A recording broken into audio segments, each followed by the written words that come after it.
Hello, good morning. So we're expecting that report from Sue Gray early next week, and it means the Prime Minister is going to be facing more uncomfortable questions about what happened at Number 10 and the culture that he presided over. There are, of course, also big questions over the government's response to the cost of living crisis, with fresh measures from the Chancellor expected soon. Well, I'm pleased to say that this morning we are joined by the Education Secretary, Nadhim Zahawi. Thank you very much for being on the programme with us. Lots to get through, education, cost of living. But I do just want to start with Sue Gray and this meeting that was apparently held between Sue Gray and between the Prime Minister. Who called that meeting? So, two things to say on that. One, I don't know the details of all the meetings that happened Number 10, but what I do know is that the Prime Minister has never intervened in the investigation that Sue Gray conducted. He has always wanted her to go wherever the evidence takes her. I've worked with Sue Gray.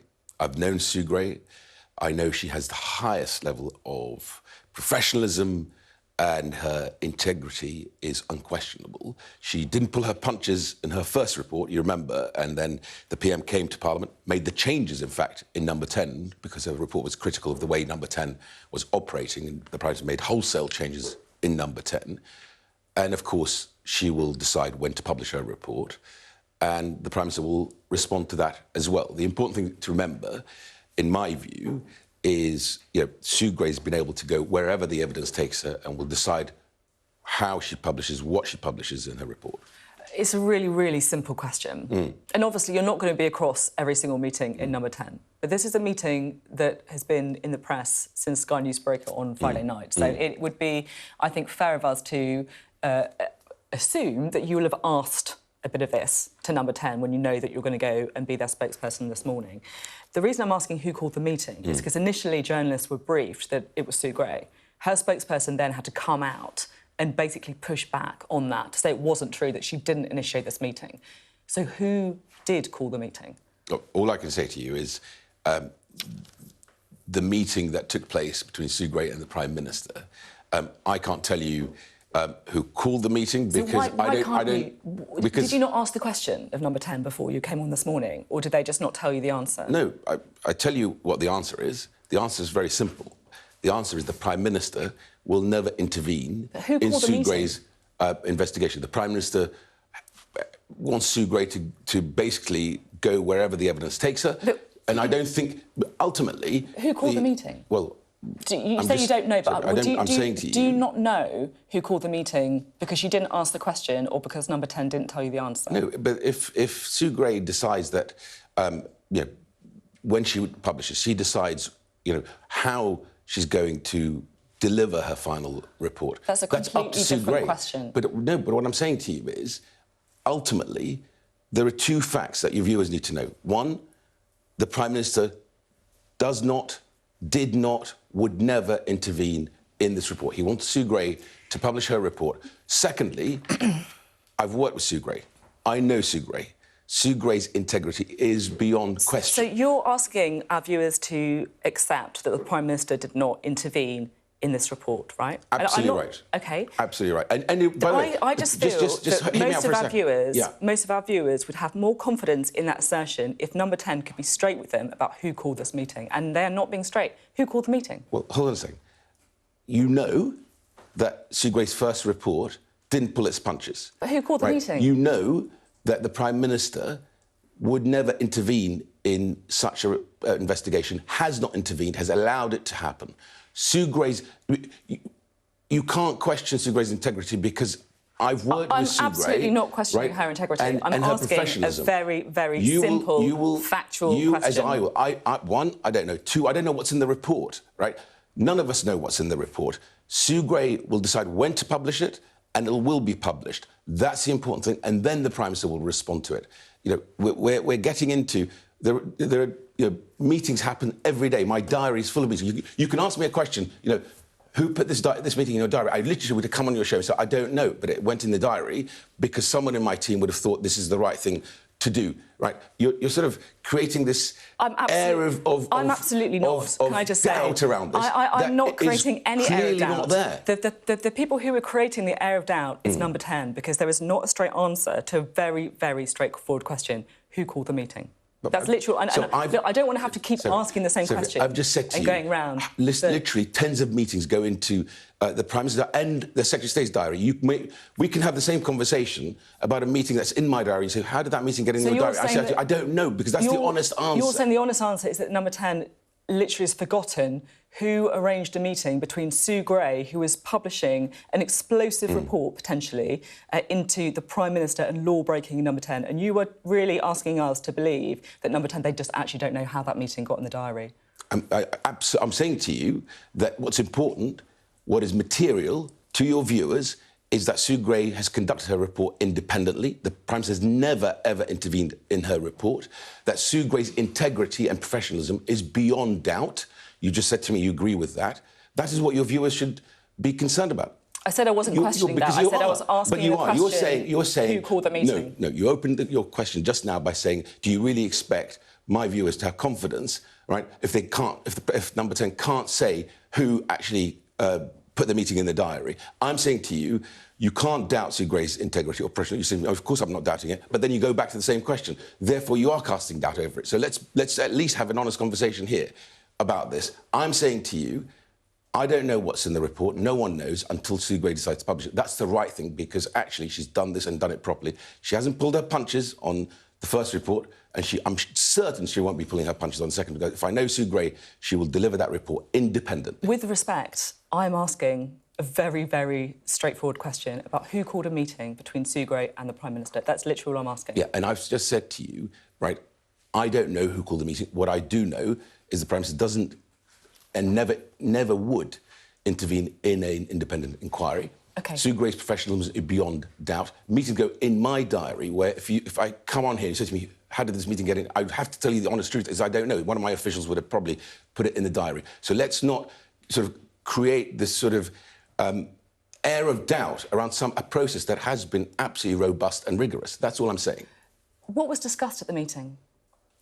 I don't know. I've just said to you, I don't know. But all I would say to you is Sue Gray knows that her report has to be independent, has to be professional, and I have no doubt. Look at the first report. Right? She didn't pull her punches on the first report. You've said numerous times that the Prime Minister didn't intervene.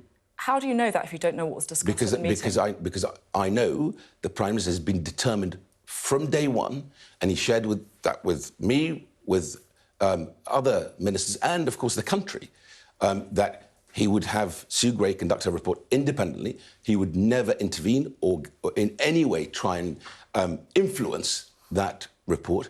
And that is what Sue Gray has done and will publish. And then the Prime Minister will respond to it afterwards. I don't know what's in the report, right?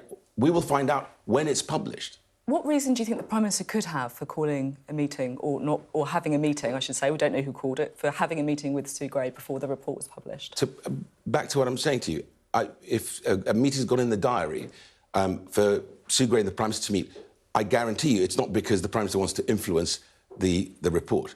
If Sue Gray meets the Prime Minister, as civil servants do... How can you give that guarantee if you don't know what the meeting was about? Because I have no doubt of Sue Gray's professionalism and integrity. Because you have faith in Sue Gray? 100%. Absolutely. I've known Sue Gray. I've worked with Sue Gray. There is no way she would allow herself to be influenced by anybody. Do you have faith in the Prime Minister as well for not influencing the report? Absolutely, very much. Look at the way he dealt with it in her first report.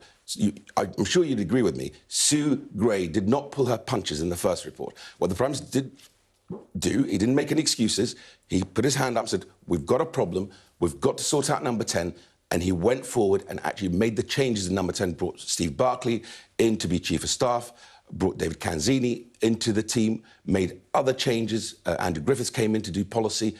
Big changes in number 10 that are delivering real outcomes for your viewers, including on National Tutoring Programme, which is on the front page of one of the Nationals today, 1.2 million blocks of tutoring for children to make their recovery, 6 million by the end of this Parliament. Of course, the cost of living that we are dealing with, a global battle against inflation, 22 billion in the next 12 months, that's helping people, and the Chancellor's reviewing what more we can do as we see more of the data coming in on the global battle against inflation, which the US is battling and the Europeans are battling.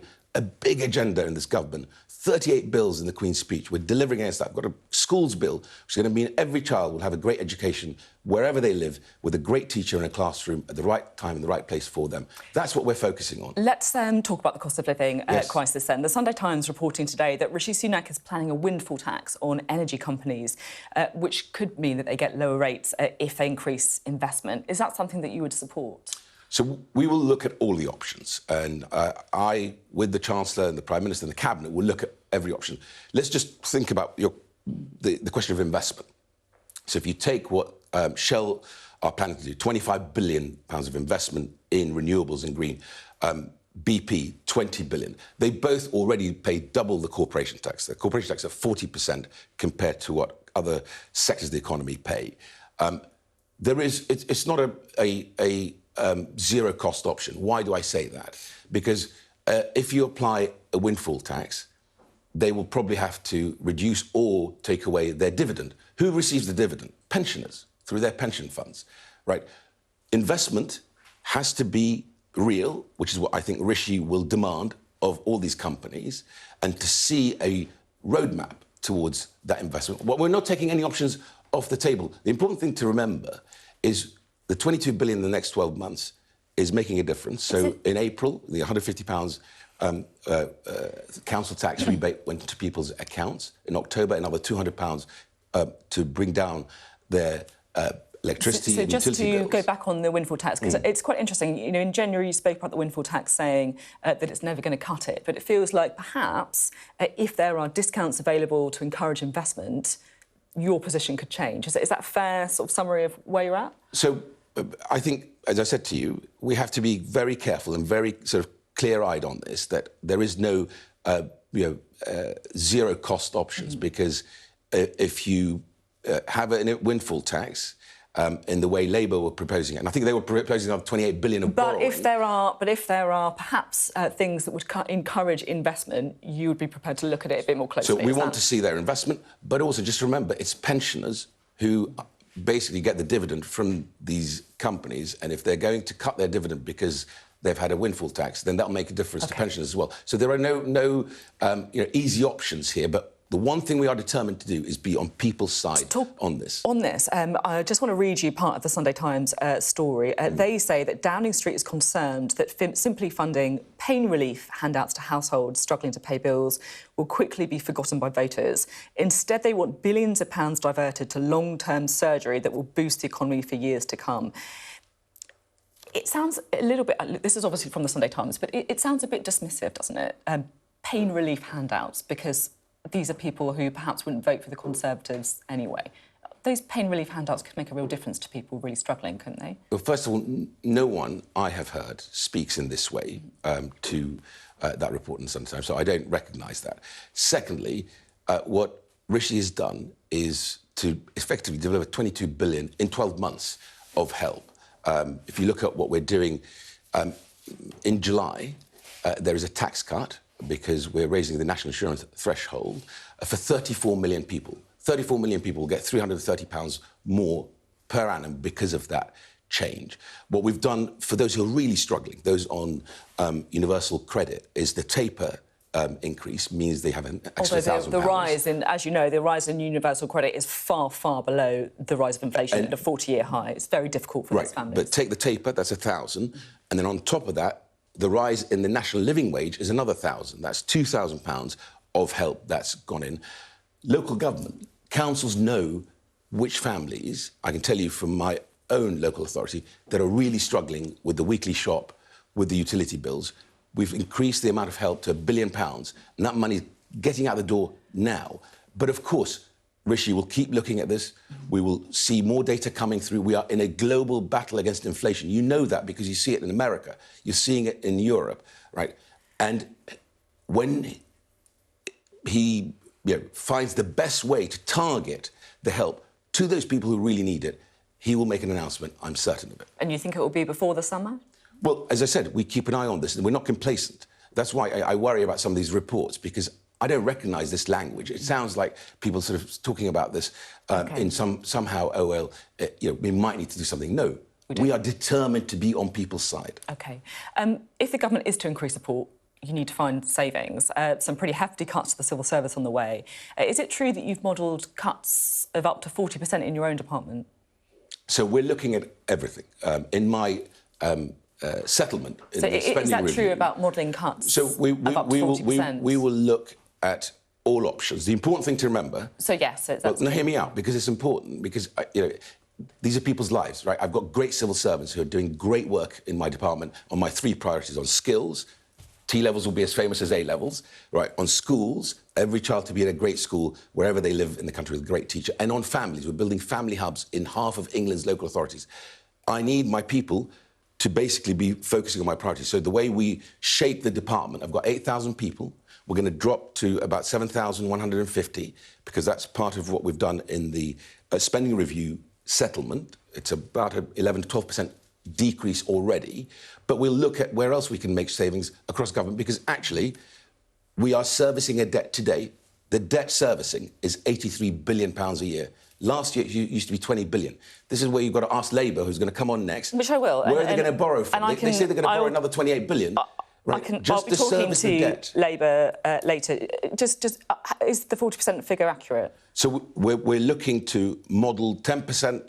We're above that already. 20%, 30%, 40%. We will model across that. The thing to be aware of is, you know, my focus is to deliver outcomes. What your viewers want is, by the end of this Parliament, I've delivered a great school in every constituency, for every child, at the right time, at the right place for them. I've delivered on the skills agenda, big skills agenda. We're going to stand behind every adult if they want to retrain or reskill any time in their life. £37,000 of investment. They can pull it off as a whole or in modules in the lifelong learning entitlement.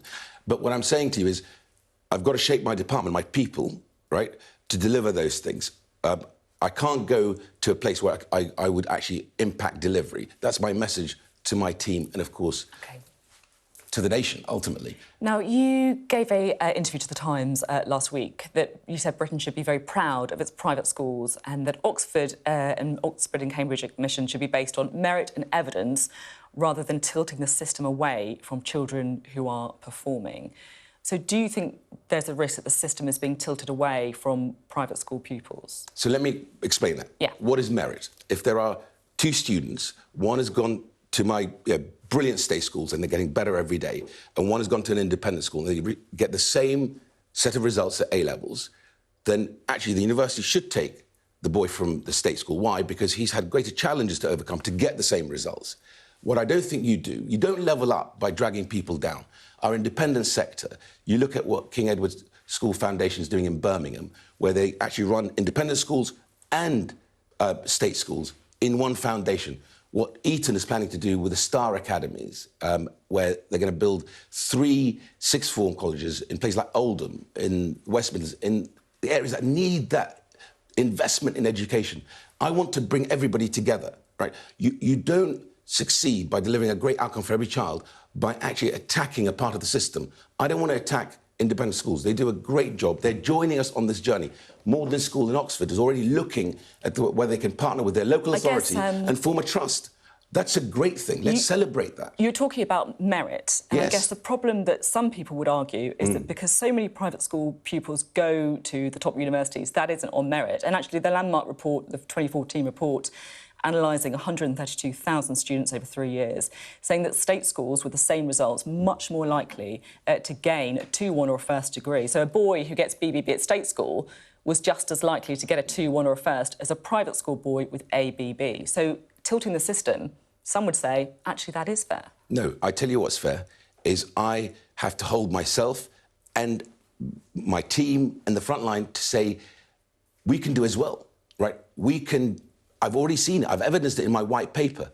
There are great families of schools in high-performing multi-academy trusts around the country. I went to Catmo's Trust in Rutland the other day. Right, they deliver great results. You still sent your children to private school, though?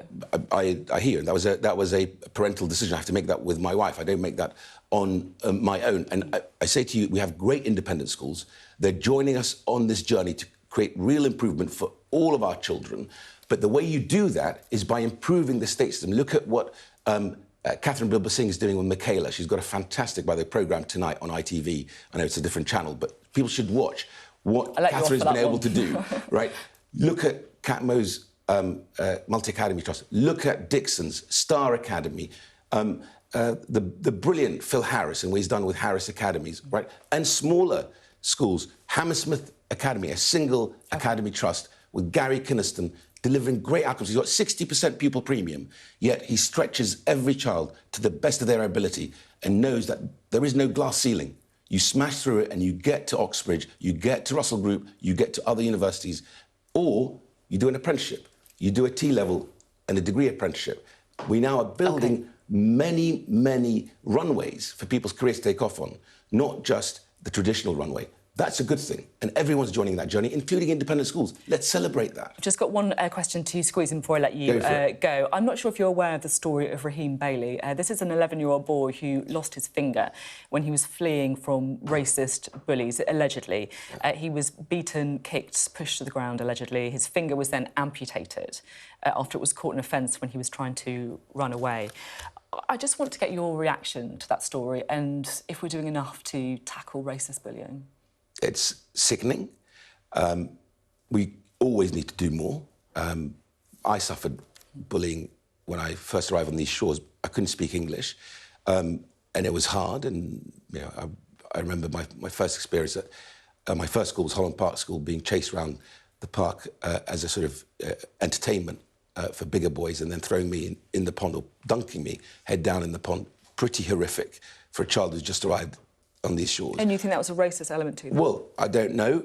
It was a long time ago, but I've certainly been at the receiving end of other racist, you know, slurs, words, whatever. You know, I was called a Paki at school. I had to explain that if they mean I'm from Pakistan, I'm not from Pakistan. I'm actually from a place called Iraq, and I'm Kurdish of origin. It's called Kurdistan.